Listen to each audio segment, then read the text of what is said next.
Olá, nono ano!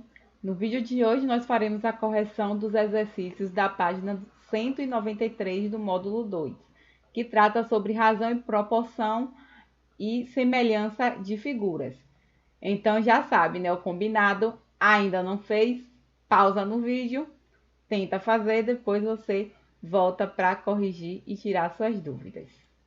Então, vamos lá. O primeiro exercício, que é sobre razão, diz que uma prova com 20 questões, Duda acertou 15 questões. A questão quer que a gente determine a razão entre a quantidade de questões incorretas que Duda respondeu e o total de questões da prova. Se Duda acertou 15 questões, então ela errou 5 questões, certo? Logo, a razão da quantidade de questões incorretas pelo total vai ser 5, que é a quantidade de questões que ela errou, por 20, que é o total de questões da prova. Então, essa seria a razão, que a gente pode simplificá-la e a gente tem que é 1/4. Então, a razão de questões incorretas pelo total de questões da prova é 1/4. A questão 2, a gente tem a situação em que uma escola tem 3.500 alunos matriculados. A relação entre a quantidade de alunos matriculados no período da manhã e da tarde é de 4:3, ou seja, a quantidade de alunos do período da manhã corresponde a 4 partes do total de alunos e a quantidade de alunos do período da tarde corresponde a 3 partes do total de alunos.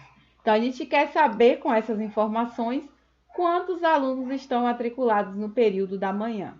Então, para a gente saber isso, a gente precisa saber em quantas partes o nosso total de alunos foi dividido. Se na manhã a gente tem 4 partes e na tarde a gente tem 3 partes, então o nosso total ele foi dividido em 7 partes. Então, cada parte a gente vai pegar o 3.500, a quantidade total, e dividir pela soma das partes da manhã pelas partes da tarde. Então, a gente efetua a divisão aqui, certo? 3.500 dividido pela soma de 4 com 3, ou seja, o total foi dividido em 7 partes, que vai nos dar 500, certo? Então, cada parte corresponde a 500 alunos. Se a gente quer saber o total de alunos matriculados no período da manhã, a gente vai pegar cada parte e multiplicar pelo 4, que é a quantidade que corresponde às partes que correspondem aos alunos do período da manhã, certo? Então, a gente vai fazer 500 vezes 4 e descobre que tem 2.500 alunos matriculados no período da manhã. A questão 2, a gente tem também uma situação de proporção, onde Luciana comprou 250 gramas de café moído na hora por R$ 3,60. Então, 250 gramas de café, desse café que Luciana comprou, custa R$ 3,60. Quanto ela vai gastar para comprar 2 quilos de café? Para a gente saber, a gente precisa ver quantas partes de 250 cabem em 2 quilos, certo? Então, a gente faz o quê? 2 quilos corresponde a quantas gramas? 2 quilos corresponde a 2.000 gramas. Então, a gente quer saber quantas partes de 250 cabem em 2.000 gramas. Então, para fazer isso, a gente divide as 2.000 gramas por 250 gramas. Então, isso vai nos dar 8. Então, cabem 8 partes de 250 gramas em 2.000 gramas, que são 2 quilos. Logo, Luciana vai pagar 8 vezes o total que ela pagou para 250 gramas. Então, 8 vezes 3,60, que é igual a 28,80. Logo, em 2 quilos desse café, Luciana pagaria 28,80. A questão 4 trata de divisão em partes inversamente proporcionais. Então, a gente tem que Vinícius dividiu um valor em partes inversamente proporcionais às idades de 3 pessoas, que têm 20, 25 e 32 anos. Sabendo que a pessoa mais nova recebeu R$ 200, então a mais velha recebeu quanto? Então, a gente viu que na divisão em partes inversamente proporcionais, a parte que vai caber a cada uma das pessoas, se eu chamar de P1, a parte que cabe à primeira pessoa, P2, a parte que cabe à segunda, e P3, a parte que cabe à terceira pessoa, a gente viu que P1, a parte que cabe à primeira pessoa, é igual a constante de proporcionalidade vezes 1 sobre nesse caso aqui, a idade daquela pessoa, certo? Então, 1 sobre 20. Assim como a parte que cabe à segunda pessoa é a constante vezes 1 sobre a idade da segunda pessoa. E para a terceira pessoa é constante vezes 1 sobre a idade da terceira pessoa. A gente já sabe que a mais nova, ou seja, a que tem 20 anos, recebeu R$ 200. Então, a parte que coube a pessoa que tem 20 anos é de R$ 200. Logo, vamos encontrar essa constante que é a mesma para as 3 pessoas. E aí a gente consegue descobrir quanto a mais velha recebeu, certo? Então, utilizando a informação, P1, nesse caso, é igual a 200. Então, a gente vai ter que 200 é igual a constante vezes 1 sobre 20. Logo, a constante, nesse caso de proporcionalidade, vai ser 200 vezes 20, que é igual a 4.000.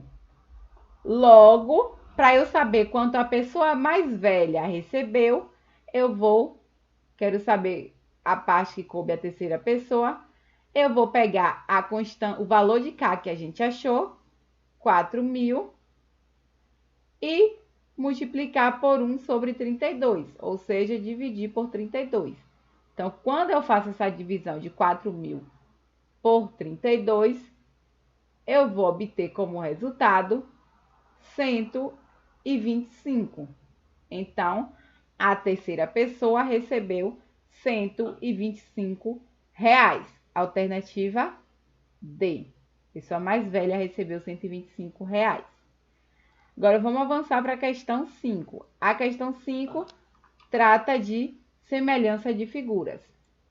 Então, a gente observando os polígonos, a gente pode garantir que esses polígonos eles são semelhantes, porque então, se a gente observar esses dois polígonos, a gente observa que os ângulos correspondentes, os ângulos correspondentes são congruentes, ou seja, possuem a mesma medida.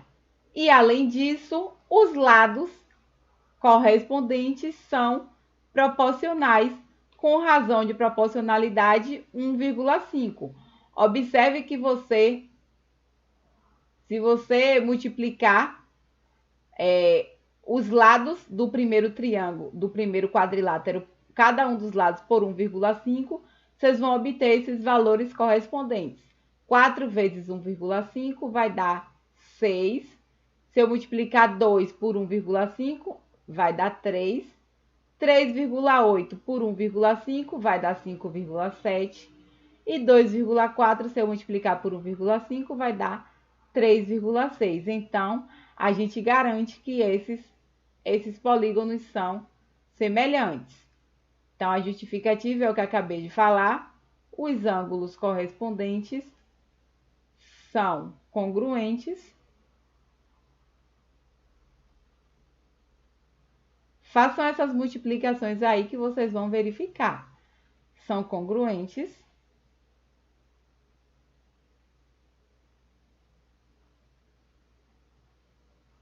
E os lados correspondentes são proporcionais.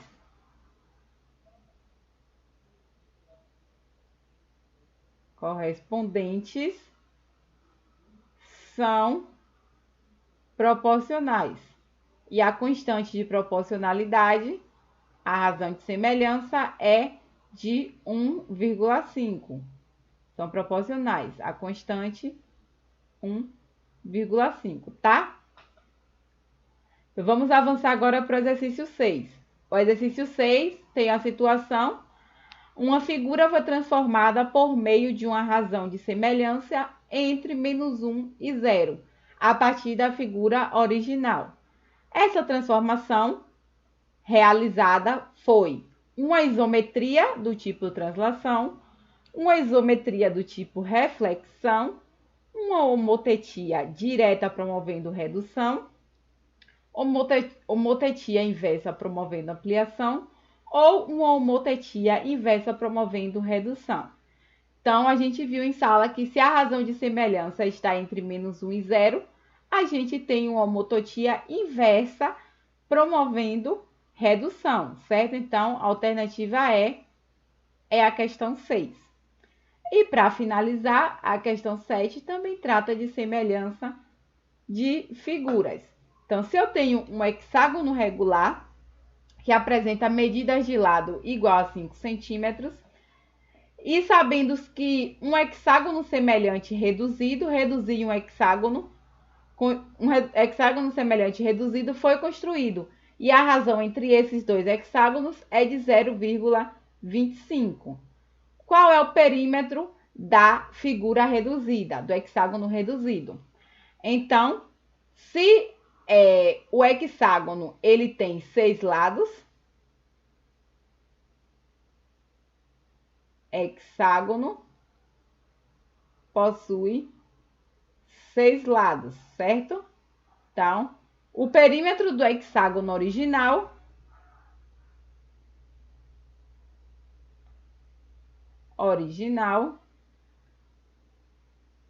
é 6 vezes cada lado, certo? O hexágono regular, todos os lados possuem a mesma medida, que nesse caso é 5. Então, o perímetro do hexágono original é 6 vezes 5, que é igual a 30 centímetros.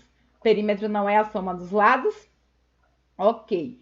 Se esse hexágono ele foi reduzido, então, para o nosso hexágono reduzido, o perímetro vai ser dado pelo produto do perímetro original pela razão de proporcionalidade.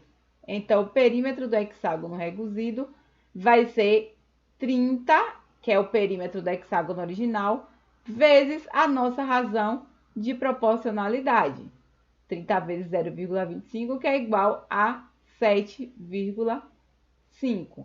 Então, esse é o perímetro do hexágono da redução. E assim a gente finaliza mais um vídeo. Tchau, tchau e até o próximo vídeo.